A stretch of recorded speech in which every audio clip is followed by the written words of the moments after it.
원내대표가 만나서 도장만 찍으면 됩니다. 이렇게 전해드렸었는데 바로 그 마지막 단계에서 합의가 결렬이 됐습니다. 인사청문회 정상화한다. 정부조직법 개편안 심의한다. 여기까지는 착착착 진행이 됐는데 한 개의 문구. 추경 문제는 계속 논의한다. 여기에서 걸린 겁니다. 민주당은 아니 논의하자는 문구조차 못 넣느냐 이렇게 얘기를 하고 야당 측에서는 못 넣는다. 예, 팽팽한 대치 끝에 결국 결렬이 된 거죠. 여당의 우원식 원내대표는 눈물까지 글썽였는데요. 민주당 우원식 원내대표 직접 만나겠습니다. 우원식 원내대표님 안녕하세요. 네, 안녕하세요. 우원식입니다. 어제 보다가 제가 깜짝 놀랐어요. 많이 울컥하셨어요? 아이, 그런 거 아니고요. 예. 제가 하도 답답하고 지난 한 달 동안 정말 무던히도 그 야당 원내대표 방 찾아가고 전화하고 설득하고 그분들 이야기 듣고 밤에도 술도 한잔하고 이래가면서 설득을 했는데 예. 추경 논의도 할 수 없다고 하는 이야기를 들으니까 너무나 기가 막혀서 좀 감정이 격해진 겁니다. 너무도 기가 막혀서. 그러면 조금 전에 술자리도 갖고 이렇게 방으로 찾아가고 하고 이 설득할 때는 추경 논의는 해보자라고 구두로는 얘기를 하셨었나요? 자유한국당이나 이런 분들이? 추경에 대해서 자유한국당은 반대를 했죠. 예. 반대를 했는데 그걸 설득하기 위해서 그렇게 찾아다니고 또 이야기도 듣기도 하고 저도 설명도 하고 그런 거고 그런 과정에서 바른정당과 국민의당은 상당히 이동을 해서 추경 심의에 그 긍정적인 반응을 보이고 그렇게 해서 거의 자유한국당만 조금만 바꿔주시면 할 수 있는 단계까지 좀 왔다고 생각을 했는데 그 심의는커녕 논의도 못한다고 끝까지 그러니까 이 지금 추경이라고 하는 거는 문재인 대통령이 일자리 대통령 이렇게 본인을 규정하면서 또 우리 정부를 일자리를 만드는 정부가 돼야 된다 이렇게 규정하면서 가장 중요한 사업으로 지금 내걸고 있지 않습니까? 1호 공약이었죠 사실상. 근데 그 1호 공약이어서 중요한 게 아니고 그러니까 제가 지난 4년 동안 을지로위원회를 하면서 우리 국민들의 현장 바닥을 4년 동안 다지지 않았습니까?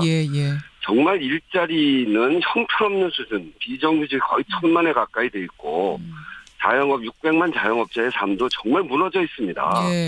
그리고 민생은 거의 도탄에 빠져 있는 지경이고 그래서 이렇게 일자리와 민생을 위한 추경을 만드는 일은 정말 반가운 일이고 꼭 해야 되는 일이거든요. 이건 무슨 저희 당이나 문재인 정부를 위해서 하는 일이 아니라 국민을 위해서 꼭 해야 되는 일이라고 생각하고 있는데 그렇게 설득을 해왔는데 마지막에 안 되니까 끝까지 안 되니까 저도 한 달 동안 그 노력도 수포로 돌아갔을 뿐 아니라 정말 국민들에게 필요한 국민들의 이런 도탄에 빠진 삶 정말 절박한 청년들의 꿈 이런 것들을 그래도 좀 살려내기 위한 단초가 알겠습니다. 이건데 이걸 끝까지 막으니까 그래서 정말 속상하더라고요. 속상해서 어제 뭐라고 하셨냐면은 이제 울컥하시면서 을도 이런 을이 없다 그러셨어요. 아니 근데 10년 야당하다가 이제 여당 되셨는데 저는 좀 갑 위치가 되신 줄 알았는데 여전히 을입니까? 집권 여당 원내대표라는 게 이게 절대 다수당이 되면은 갑이죠. 근데 지금은 여소야대 정국이고 그리고 그렇기 때문에 숙명적으로 야당에게 국정 운영에 협조를 부탁하고 받아내기 위해서 간쓸게도 내놓는 자리. 간쓸게도 내놓는 그런 자리가 되어 있는 겁니다. 그래요. 여소야대. 그리고 전례 없는 원내 4당 체제라는 어려운 조건 속에서 3명의 협상 파트너를 상대하는 일이 쉽지 않은 일이고, 근데 더구나 무조건 반대만 외치는 당이 하나 있어서, 이 협상 과정이 너무 어렵다는 제 심정을 말씀드린 거죠. 무조건 반대만 외치는 당이 하나 있다라는 거는 자유한국당 말씀하시는 거예요? 네, 지금 그렇죠, 근데 자유한국당에서는 뭐라고 얘기를 하냐면, 이 추경안, 이거 요건도 안 되고 엄청난 부작용이 예상되는데, 이걸 왜 밀어붙이느냐. 밀어붙이는 거를 그렇게 비판하던 민주당이, 문재인 대통령이 하면 로맨스고 남이 하면 불륜이냐, 문로남불이냐라는 이런 단어까지 어제 써가면서 비판을 하셨거든요. 그 터무니없는 말씀이고요. 그분들이 집권하고 있을 때 박근혜 정권 때 첫 해에 추경안을 내놨고 그 추경안은 국회로 온 지 5일 만에 상정을 해서 19일 만에 저희가 통과시켰습니다. 그리고 그것이 세 번이나 추경을 냈고요. 올해도 작년 연말부터 올해 초에 들어서 정말 민생이 어렵기 때문에 그분들이 여당하고 있는 단계에서 추경이 필요하다고까지 이야기하지 않았습니까? 아하. 그렇게 이야기하시는 분들이고 예. 실제 저희는 그 과정에서 추경이 필요할 때는 협조를 했습니다. 예. 그런데 지금 완전히 그 전에 저희가 그렇게 5일 만에 상정해서 19일 만에 통과시키고 했던 그런 그 추경에 대해서 이제는 요건이 안 된다는 거예요. 이게 말이 안 되는 소리죠. 일자리만을 딱 적시에 타겟으로 한 추경, 요건 요건이 안 된다. 그렇기 때문에 안 된다라고 얘기를 하시던데. 그 국가재정법에도요. 예. 이게 우리 경제가 매우 심각해져 있을 때, 그리고 고용이 상당히 고용의 위기가 처했을 때, 예. 그럴 때는 하는 거거든요. 그 요건에 지금 왜 안 맞습니까? 그런 의미에서는 비상시국이 맞다. 실업 체감률이 24%나 되는데요. 알겠습니다. 참 그 부분에서 이제 계속 엇갈리고 있는 겁니다, 여러분. 근데 이 상황에서 우원식 원내대표는 뭐라고 하셨냐면 계속 발목 잡는 자유한국당도 그렇지만 국민의당에 더 서운하다 이런 말씀하셨어요. 좀 말리는 신우이 같은 느낌이 드시는 거예요? 왜 서운하다고 하셨어요? 국민의당의 이제 김동철 대표가 이제 많이 이동을 해서 추경 심의에는 참여할 수 있겠다 이렇게 지금 와 있거든요. 예. 근데 이제 그 문구가 추경을 계속 논의한다 아닙니까? 예. 그거를 자유한국당이 막아서 결국 자유한국당까지 참여를 해서 하는 것이 이 합의 정신의 기본인데 그걸 지금 못하겠다고 하면 합의가 깨지는 정도의 과정 아니겠습니까? 예. 그러면 국민의당의 추경은 이제 필요하다라고 하는 쪽으로 와 있으면 그거는 자유한국당에다가 그러면 안 된다. 추경 심의에 대해서 반대하더라도 계속 논의하는 정도를 우리가 합의해서 서로 노력해야 되는 거 아니냐. 이렇게 좀 힘을 보태줬으면 도와주셨으면 좋겠는데 아무 얘기도 안 하고 계시니까 제가 정말 속으로 섭섭했죠. 근데 어쨌든 국민의당하고 협조해서 가야 되기 때문에 예. 더 이상 섭섭하다 그런 얘기는 안 할 생각입니다. 국민의당이 조금 더 도와줄 것 같은가요, 분위기가?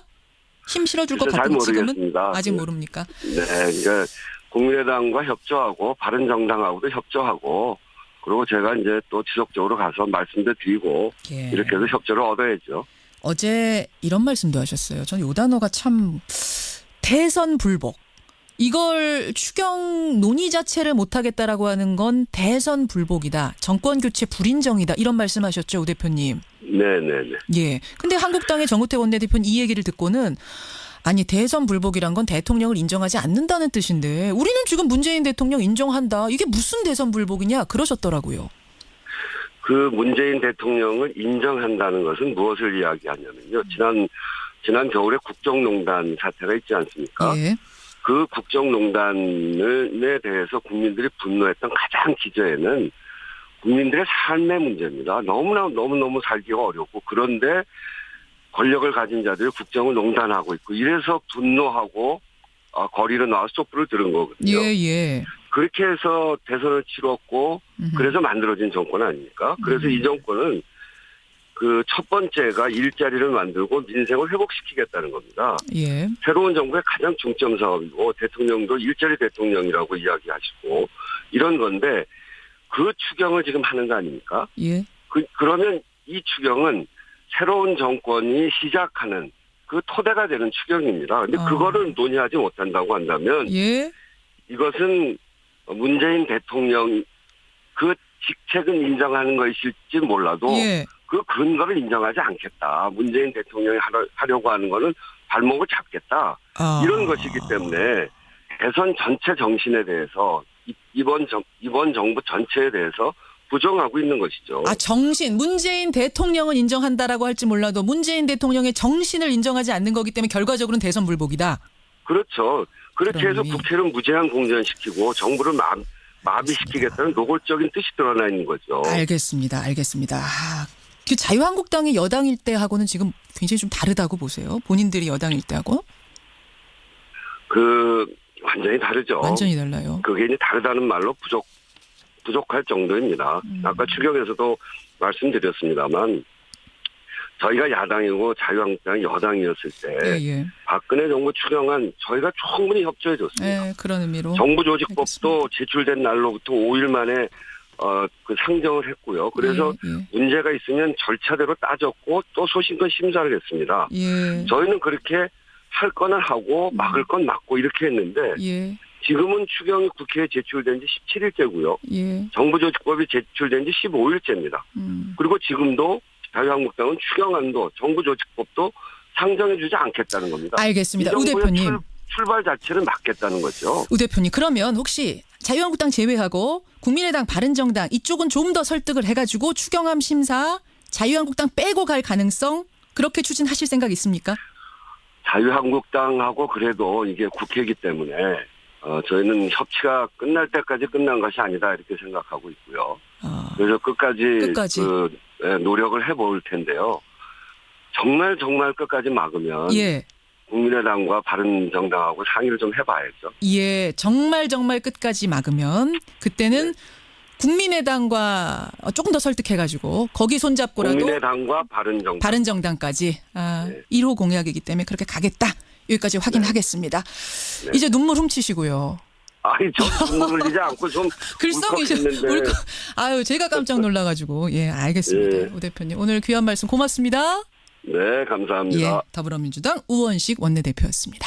네. 그렇게 설득을 해왔는데 마지막에 안 되니까. 끝까지 안 되니까 저도 한 달 동안 그 노력도 수포로 돌아갔을 뿐 아니라 정말 국민들에게 필요한 국민들의 이런 도탄에 빠진 삶, 정말 절박한 청년들의 꿈 이런 것들을 그래도 좀 살려내기 위한 단초가 알겠습니다. 이건데 이걸 끝까지 막으니까 그래서 울컥. 정말 속상하더라고요. 속상해서 어제 뭐라고 하셨냐면은 그 이제 울컥하시면서 을도 이런 을이 없다 그러셨. 아니 근데 10년 야당하다가 이제 여당 되셨는데 저는 좀 갑 위치가 되신 줄 알았는데 여전히 을입니까? 집권 여당 원내대표라는 게 이게 뭐 절대 다수당이 되면은 갑이죠. 근데 지금은 여소야대 정국이고 그리고 그렇기 때문에 숙명적으로 야당에게 국정 운영에 협조를 부탁하고 받아내기 위해서 간쓸게도 내놓는 자리. 간쓸게도 내놓는 그런 자리가 되어 있는 겁니다. 그래요. 여소야대. 그리고 전례 없는 원내 4당 체제라는 어려운 조건 속에서 3명의 협상 파트너를 상대하는 일이 쉽지 않은 일이고, 근데 더구나 무조건 반대만 외치는 당이 하나 있어서, 이 협상 과정이 너무 어렵다는 제 심정을 말씀드린 거죠.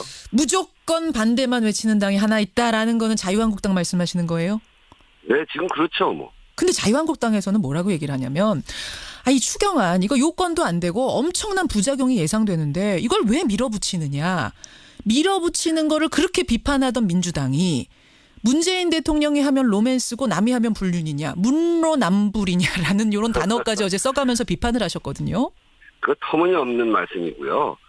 그분들이 집권하고 있을 때 박근혜 정권 때 첫 해에 추경안을 내놨고 그 추경안은 국회로 온 지 5일 만에 상정을 해서 19일 만에 저희가 통과시켰습니다. 그리고 그것이 세 번 대표가 만나서 도장만 찍으면 됩니다. 이렇게 전해드렸었는데 바로 그 마지막 단계에서 합의가 결렬이 됐습니다. 인사청문회 정상화한다. 정부조직법 개편안 심의한다. 여기까지는 착착착 진행이 됐는데 한 개의 문구. 추경 문제는 계속 논의한다. 여기에서 걸린 겁니다. 민주당은 아니 논의하자는 문구조차 못 넣느냐 이렇게 얘기를 하고 야당 측에서는 못 넣는다. 팽팽한 대치 끝에 결국 결렬이 된 거죠. 여당의 우원식 원내대표는 눈물까지 글썽였는데요. 민주당 우원식 원내대표 직접 만나겠습니다.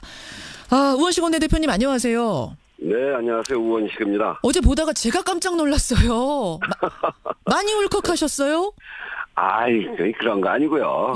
제가 하도 답답하고 지난 한 달 동안 정말 무던히도 그 야당 원내대표 방 찾아가고 전화하고 설득하고 그냥 논의도 못한다고 끝까지 그러니까 이 지금 추경이라고 하는 거는 뭐 문재인 대통령이 일자리 대통령 이렇게 본인을 규정하면서 또 우리 정부를 일자리를 만드는 정부가 돼야 된다 이렇게 규정하면서 가장 중요한 사업으로 지금 내걸고 있지 않습니까? 1호 공약이었죠 사실상. 근데 그 1호 공약이어서 중요한 게 아니고 그러니까 제가 지난 4년 동안 을지로위원회를 하면서 예. 우리 국민들의 현장 바닥을 4년 동안 다지지 않았습니까? 예, 예. 정말 일자리는 형편없는 수준, 비정규직이 거의 1,000만에 가까이 돼 있고 자영업 600만 자영업자의 삶도 정말 무너져 있습니다. 예.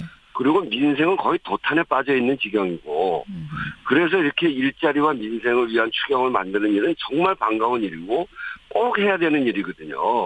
이건 무슨 저희 당이나 문재인 정부를 위해서 하는 일이 아니라 예. 국민을 위해서 꼭 해야 되는 일이라고 생각하고 있는 거고 그분들 이야기 듣고 밤에도 술도 한잔하고 이래가면서 설득을 했는데 예. 추경 논의도 할 수 없다고 하는 이야기를 들으니까 너무나 기가 막혀서